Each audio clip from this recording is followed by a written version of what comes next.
The city's burning, the clock stopped turning. Here we go again. The World Trade Center symbolized globalization and the economic power of America. In 1939, when Europe was on the brink of another world war, a group of business and trade associations created the first World Trade Center, dedicated to promoting world peace through world trade. Though just a temporary pavilion at the 1939 World's Fair in New York City, the idea of a neutral location where business leaders could come together to exchange ideas and products inspired the plan for a permanent World Trade Center. In the 1950s, David Rockefeller suggested that the project for the World Trade Center begin in Lower Manhattan to help stimulate the area's urban renewal. His brother Nelson signed the legislation to build it. On September 20th, 1962, Minoru Yamasaki was announced as the lead architect. In March 1966, the destruction of the area known as Radio Row had begun. Over 164 buildings were destroyed in the process. And in August of that same year, they finally broke ground. In 1968, steel construction had began on One World Trade Center, and in 1969, for the Second World Trade Center building. The cost of this project was $400 million, equivalent to $3.56 billion in 2022.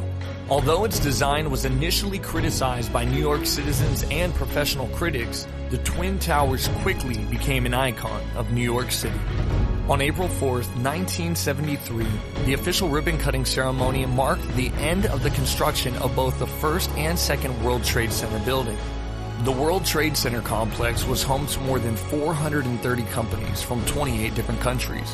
Its listing of tenants of the international finance and trading community, as well as the concentration of thousands of people at the site, made it a vulnerable location for an attack.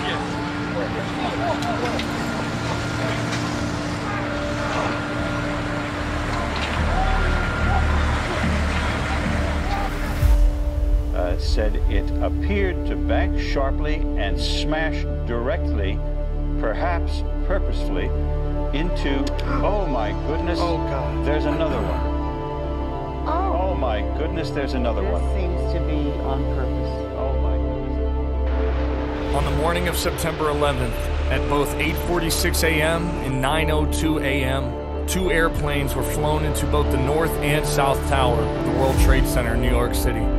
Most observers construed this initially to be an accident involving a small commuter plane, but when the second plane hit, they were left without a doubt. Something was at work.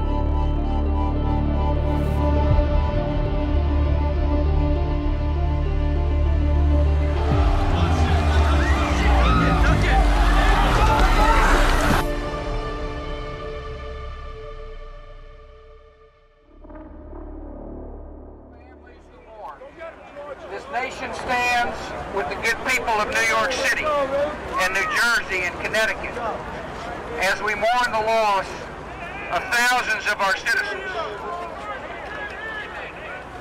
I can hear you.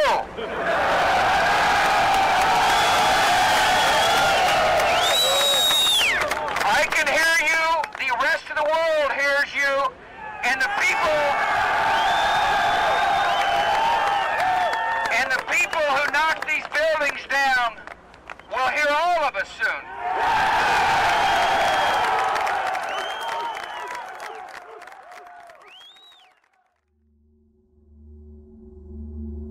Evidence gathered by the United States soon convinced most governments that the Islamic militant group Al-Qaeda was responsible for the attacks.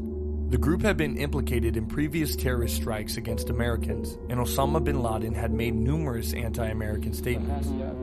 Al-Qaeda was headquartered in Afghanistan and had forged a close relationship with that country's ruling Taliban militia, which subsequently refused U.S. demands to extradite Osama bin Laden and to terminate Al-Qaeda activity there. In September of 2001, President Bush announced that he wanted Osama bin Laden captured. Dead or alive.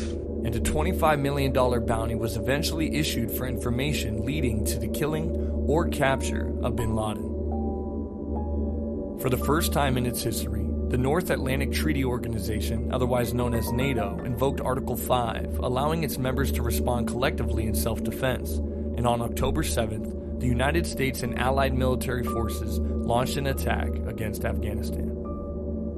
In December of 2001, he was tracked by U.S. forces to the mountains of Tora Bora in eastern Afghanistan. Bin Laden's trail subsequently went cold, and he was thought to be living somewhere in the Afghanistan-Pakistan tribal regions. On March 19, 2003, on the eve of the invasion of Iraq, President Bush issued the order for war. For the peace of the world and the benefit and freedom of the Iraqi people, I hereby give the order to execute Operation Iraqi Freedom. May God bless the troops. On March 20th, the American-led invasion of Iraq began. Within 3 weeks, U.S. forces controlled Baghdad, and the famous pictures of the massive statue of Saddam Hussein being toppled from its plinth were broadcast around the world.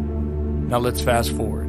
The United States intelligence eventually located Osama bin Laden in Pakistan, living in the garrison city of Abbottabad, and in the early morning hours of May 2nd, 2011, on orders from the United States President Barack Obama, a small team of U.S. Navy SEALs assaulted his compound and shot and killed the Al-Qaeda leader.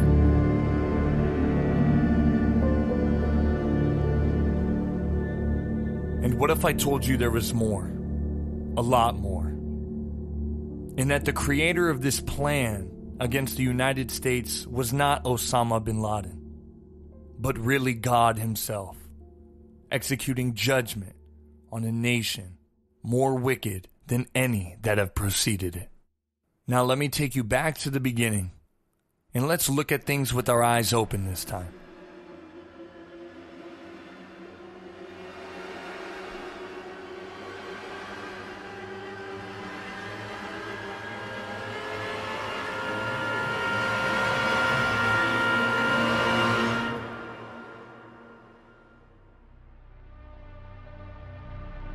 Welcome to Babylon, a country that's only God is itself, where wickedness abounds and where sin dwells.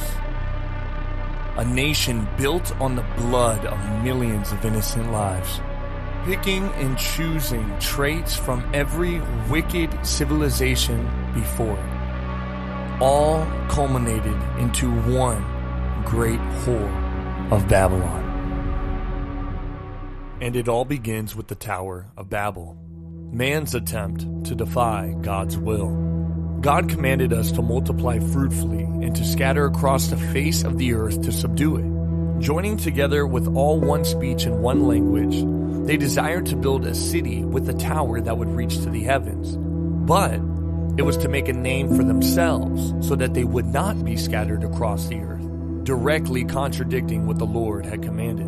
And these people were not building the tower for the glory of God, the God of Abraham, Isaac, and Jacob, but to the pagan gods of the world. For the people of Shinar desired to be unified, but if they are not unified under the Lord, they are unified under the devil. In Matthew 24, verse 37, it says, "As it was in the days of Noah, so it will be at the coming of the Son of Man. For in the days before the flood, people were eating and drinking, fornicating and giving in to fornication, up to the day Noah entered the ark. And they knew nothing about what would happen until the flood came and took them all away.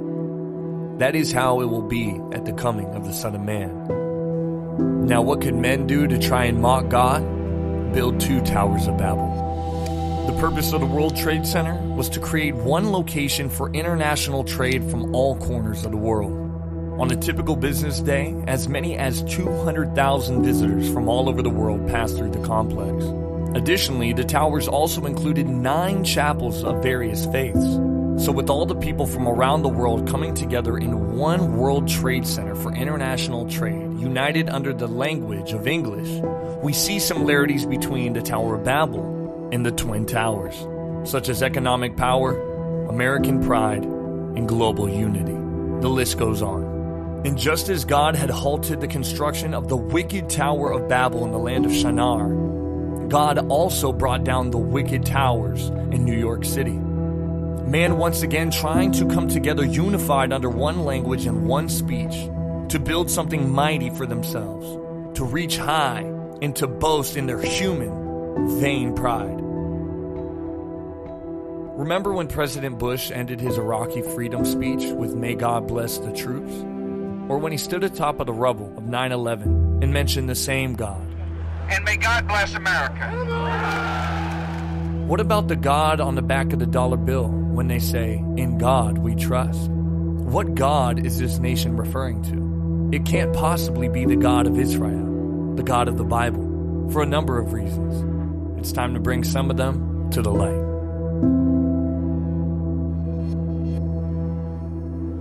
I wanted to show you this one, see if it looks familiar to you. Looks exactly like the Statue of Liberty. Exactly like the Statue of got the Liberty, but this is the ancient Roman goddess Libertas. This is a pagan goddess. Libertas, Latin for liberty or freedom, is the Roman goddess and personification of liberty. She's also the goddess of fertility. Liberty's ancient meaning used to be associated with sexual freedom. The goddess Libertas is also interchangeable with the goddess Ishtar or Ashtaroth, and who is also known as the pagan goddess of fertility or the Queen of Heaven, which is where we get our pagan celebration of Easter, stemming from Ishtar. That's why the rabbit and the egg are the symbol of Easter, both symbols of fertility. The Statue of Liberty also wears the crown symbolizing the sun's rays, stemming from the worship of the sun god Helios, and even prior to that, the Egyptian sun god Ra.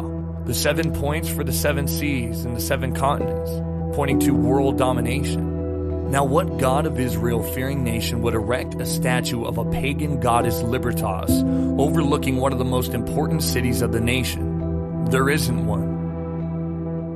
Remember how we mentioned on the back of the dollar bill it says, "In God we trust"? Let's dive deeper into the symbolism found on the dollar bill to see what God this bill is pointing to. We'll start on the left. The seal with the pyramid and the Latin words above and below it. The pyramid is a dead giveaway to Egyptian influence and how the Egyptian influence has worked its way within our culture, along with the eagle for the Roman symbolism. Above it says Annuit Coptus, which translates to "He approves of the undertakings." The Latin below it, Novus Ordo Seclorum, translates to New World Order or the New Order of Things. The eye, levitating above the pyramid, is known as the Eye of Providence, or the Eye of Horus, or Ra, dating all the way back to Egyptian times. It has also been referred to as the All-Seeing Eye. The eye first appeared as part of the standard iconography of the Freemasons with the publication of Thomas Smith Webb's Freemason Monitor in 1797. The eye is also backed by rays of light, paying homage to the symbolism of Helios and the worship of Ra, the sun gods, and the sun worship. However, as the name would suggest, the Eye of Providence is meant to represent God's watch over humanity. And the pyramid that rests beneath the eye symbolizes humanity, each person being a block, and all of us collectively making up the body.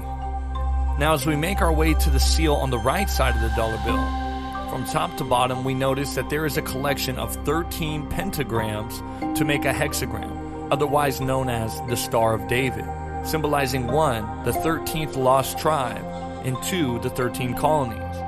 The Star of David was a tribute to a man named Haym Salomon, a wealthy Philadelphian Jew that contributed and raised over $20 million in today's money for George Washington and his army. When asked what he would like as a personal reward for his services to the Continental Army, Solomon said he wanted nothing for himself, but that he would like something for his people. The Star of David was the result. Few people know that it was Solomon who saved the army through his financial contributions, but died a pauper.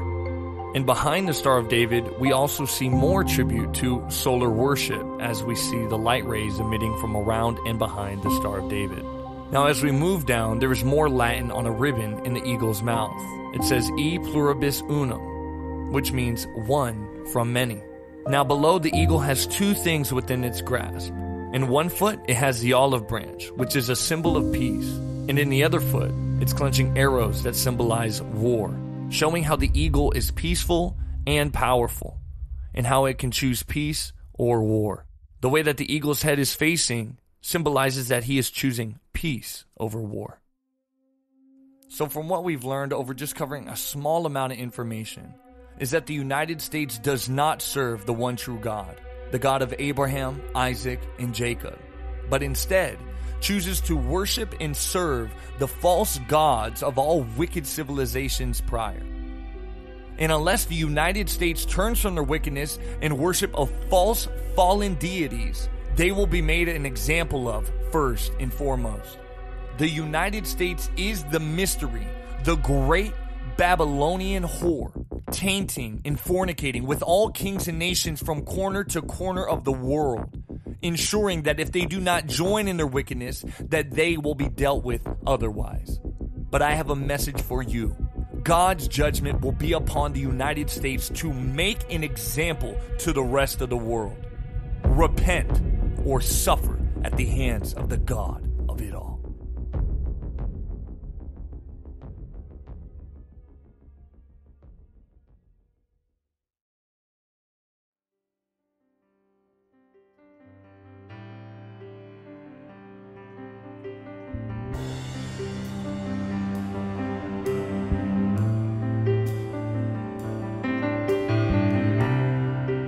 God has had enough.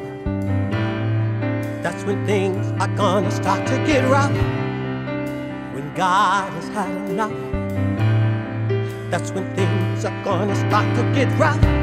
Hurtful and painful and broken and shameful and humble and lonely and angry and tearful and sad things need to help you.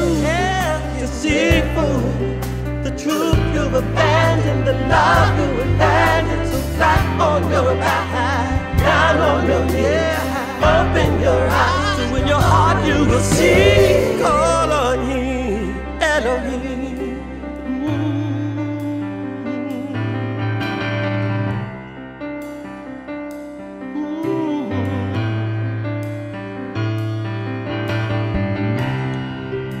God has had enough.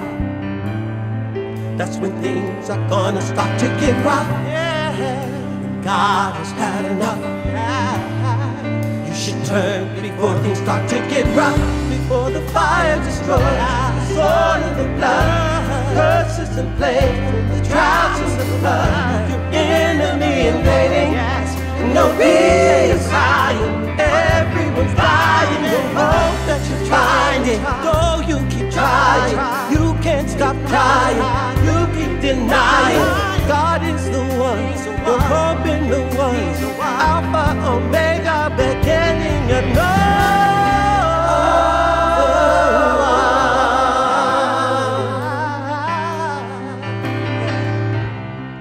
no other one. No other one.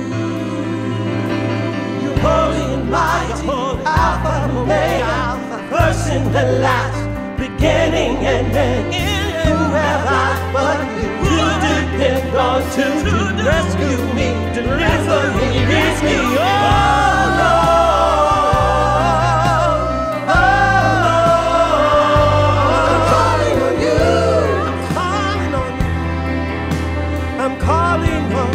I'm calling on you. Oh,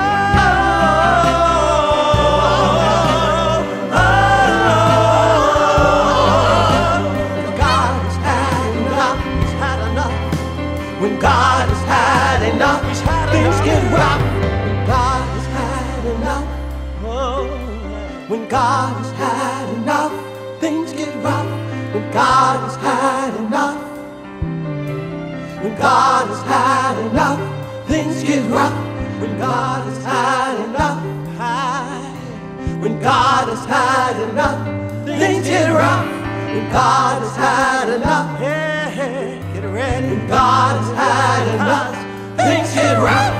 Boastful and prideful, less lustful and sinful, so violent, confusing, greedy for money. So judgment is needed to help you see fully the truth you've abandoned, the love you remanded.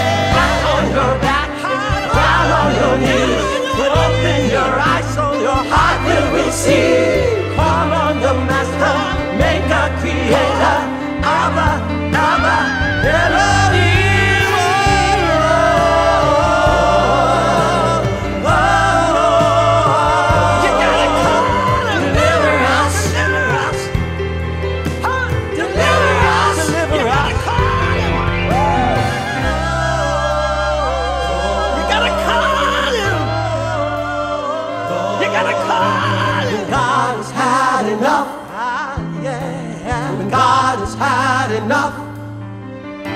When God has had enough, you gotta get ready. When God has had enough, it's too late. When God has had enough, it's too late. When God has had enough, it's too late.